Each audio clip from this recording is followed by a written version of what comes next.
So a number of people have asked me to comment on the recent dispute that has emerged with regards to Ben Shapiro and Candace Owens and the spat that they're having over the Israel-Hamas conflict and all of that.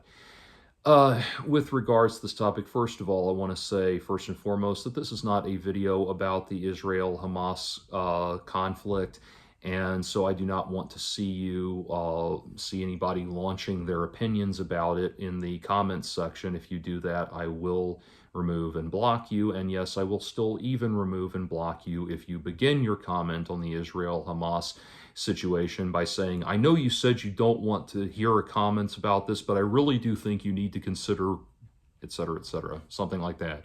Clarification does not make me want to read your comment. Thank you. Anyway, so there's been this recent spat emerging between Ben Shapiro and Candace Owens, footage of Ben Shapiro decrying Candace Owens' increasingly anti-Semitic views has emerged publicly on Twitter, or X, whatever. And by the way, does anyone know what we're supposed to call tweets now that it's no longer Twitter? Are they called X's or something like that? But anyway, but the video was posted, and Candace Owens has been increasingly sniping Ben Shapiro by posting Bible verses that a lot of people have said, but isn't he just posting Bible verses and he's misreading it? No. Candace Owens has a long, increasingly blatant track record of holding anti-Semitic views, and she was clearly bringing up Bible passages about money in response to Ben Shapiro's criticisms of her because she is trying to make anti-Semitic dog whistles against him. Candace Owens is a horrible human being. Horrible. Let that be your guiding principle. Let no amount of goodwill sway you from your understanding that Candace Owens is a horrible human being. Now, this feud, this increasingly public feud, generated enough attention that Jeremy Boring released a statement on the matter, in which he stated that he cannot fire Candace Owens because he's currently on leave of absence while he films the Pendragon series. And that, however, that even if he could, he would not fire Candace Owens because she has not broken the law or violated the terms of her contract, and that until she does, her job is secure. He went on to say that he's in the business. He hired her to give her opinion, and as long as she's just giving her opinion, her job is protected. Okay, so I thought that was a very interesting way of addressing it, because you have to stop and think for a minute. When the fan base of the Daily Wire, who is pretty much unilaterally against cancel culture and against firing people for their beliefs and that kind of thing, is becoming increasingly interested in seeing Candace Owens removed for her anti-Semitic and increasingly pro-Nazi beliefs, that's really saying something. Also, I think that even the professionally politically correct, like Ben Shapiro and Jeremy Boring and that sort of thing, know that no matter how right-wing you get, the Nazi line is still what you never cross. So they have one of their people, they're not idiots, and they know what a public relations nightmare Candace Owens is for them. Now, this is the thing. That statement that Jeremy Boring made was phrased entirely in relationship to Candace Owens. He didn't make some kind of statement about, he could have made some kind of statement about how he is put out with both of the people in this feud for being unprofessional, and he wants them to act better in the future. He could have spread the blame for the issue on both sides. He did not. Instead, he chose to focus on Candace and whether or not she would be fired. So here's what I think. I could be wrong, but here's what I think is going on behind the scenes. I think that Jeremy Boring and Ben Shapiro and the top brass at the Daily Wire have all realized that they have a Candace problem. See, here's the thing. The Daily Wire was not always the cultural juggernaut that it is today. It was there was a time when it was still an up and coming conservative news outlet on largely based off of YouTube. And during that time, Jeremy Boring was hiring existing popular conservative commentators that from smaller outlets to bring them all together and bring their fan bases with them. It was a business strategy that paid off. That's how he was able to hire Matt Walsh away from The Blaze. He and a number of other people like that. Let's remember what Candace Owens was before she was hired by the Daily Wire. Before the Daily Wire, she was doing Red Pill Black, which was her very popular YouTube channel, and she had discovered that she could make a lot of money by being by essentially giving white male conservatives the opportunity to say, "No, wait, you guys, it's okay, my black friend agrees with me." And she worked that angle for a long time. It's very difficult to read a lot of sincerity into anything Candace Owens does, because there is well-documented proof that her positions on things shift wildly. For example, when she became a conservative commentator, she started saying that she's never encountered racism. She, as a black woman, has never encountered racism in her entire life, when in fact the main reason that anyone knows who Candace Owens is because, or I should say, the reason she came into public awareness, the reason she came into public awareness was because as a teenager, she was the victim of a white hate crime that was a white on black hate crime that was so heinous it made the news when her family took legal action against the people who attacked her. And I hate that I have to clarify this, but that was absolutely horrible. She did not deserve that, and as horrible a person as I think she is, I do think she's also the product of a lot of abuse and trauma, of which this is a prominent and prime example. So no, she should never have had to experience that, and I'm sorry I have to clarify that, but this is the world we live in. C'est la vie. Anyway, so there's that. She's very insincere. She very clearly has demonstrated a willingness to just espouse the views of anyone that will pay her. And let's also not forget that her original, the other thing that brought her to prominence was her idea to start a social network, a network for social accountability, where people who behaved inappropriately online could have all of their bad behavior documented along with their identifying information doxed and posted online, apparently in perpetuity. And that was such a unbelievably bad idea that people left, right, and center were all decrying her for it. But she parlayed the media attention she got from that into the public persona that she now has. Anyway, I bring all of that up to say that it might have made sound business sense to bring Candace Owens on at the time she was brought on, because she was able to bring a large swath of internet savvy conservatives with her. That said, I think she has long overstayed her usefulness to the Daily Wire, and her extremist worldview is becoming increasingly apparent. Bear in mind, and the reason I say that she's her views border on Nazism is because she actually stood by Kanye West after his not only blatantly anti-Semitic but blatantly pro-Nazi public meltdown. That, as far as I know, Kanye West has not retracted.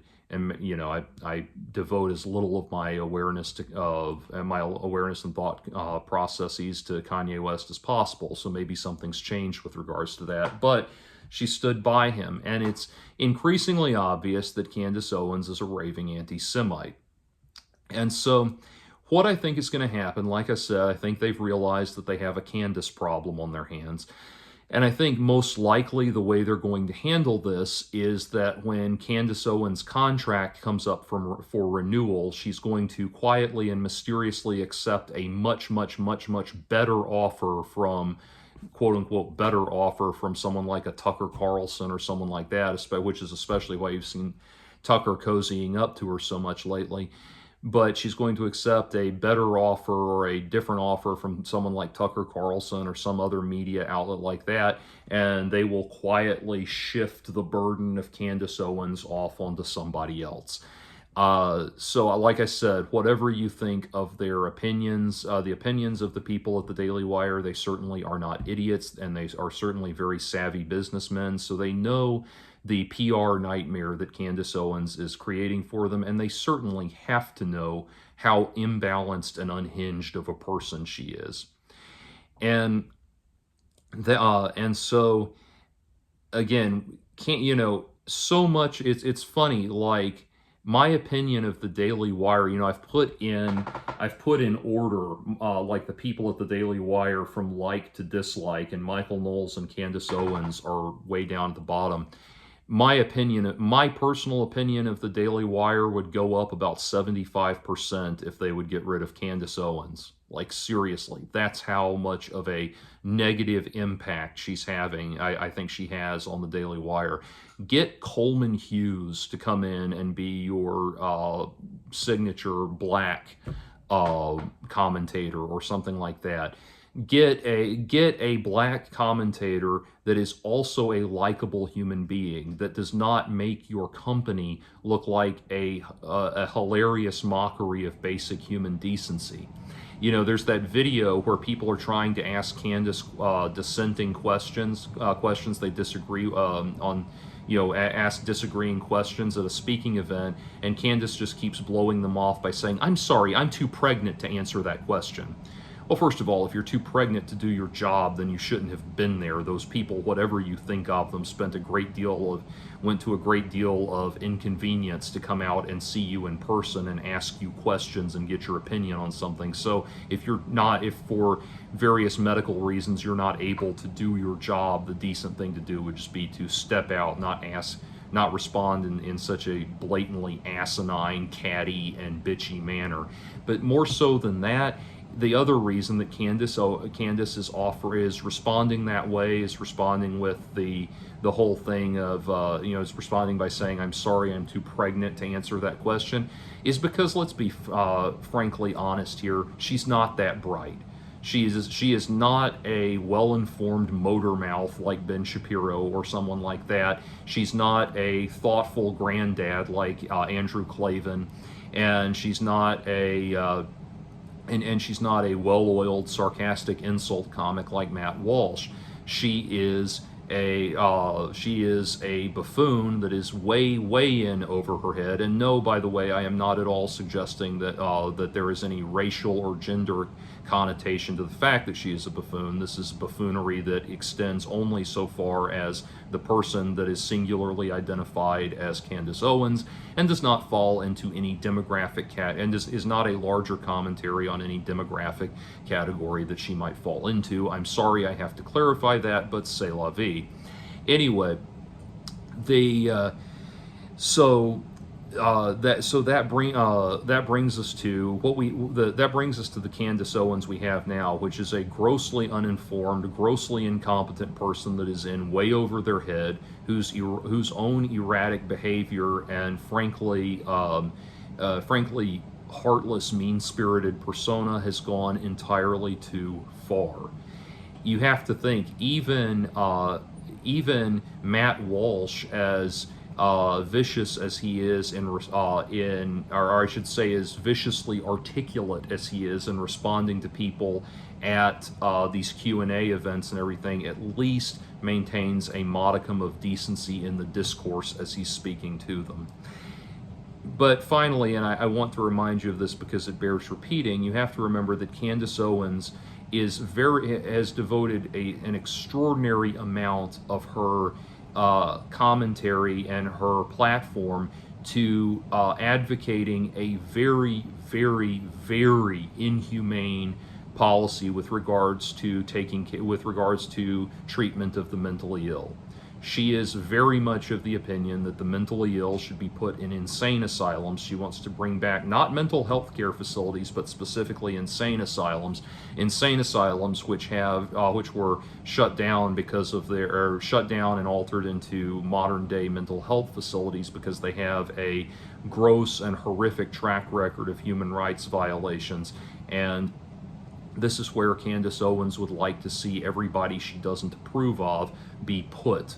Her recent public meltdown, where she started screaming at a young woman who was herself having mental health issues in the presence of police officers, and demanding that this poor innocent young woman's erratic behavior be videotaped and be recorded and put on the internet, is clear evidence of Candace's own deep-seated instability.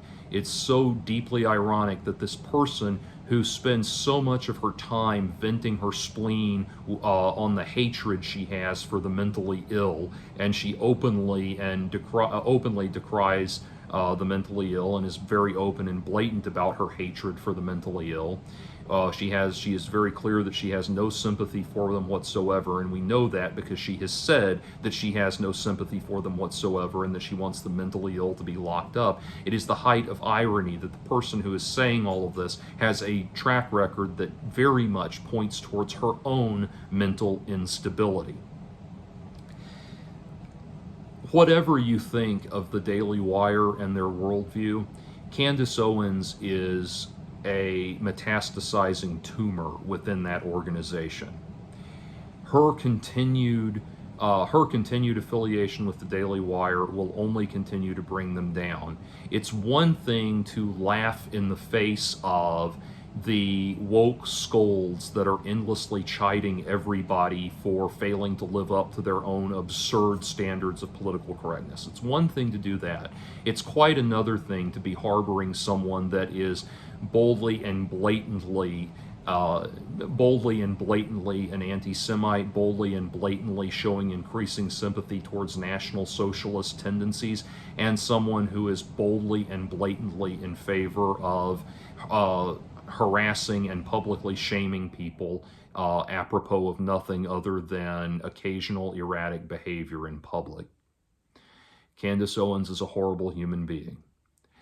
I would like to think that any organization that maintains the ostensibly high moral standards of the Daily Wire, that the Daily Wire claims to uphold, would realize that she is a cancer on their organization.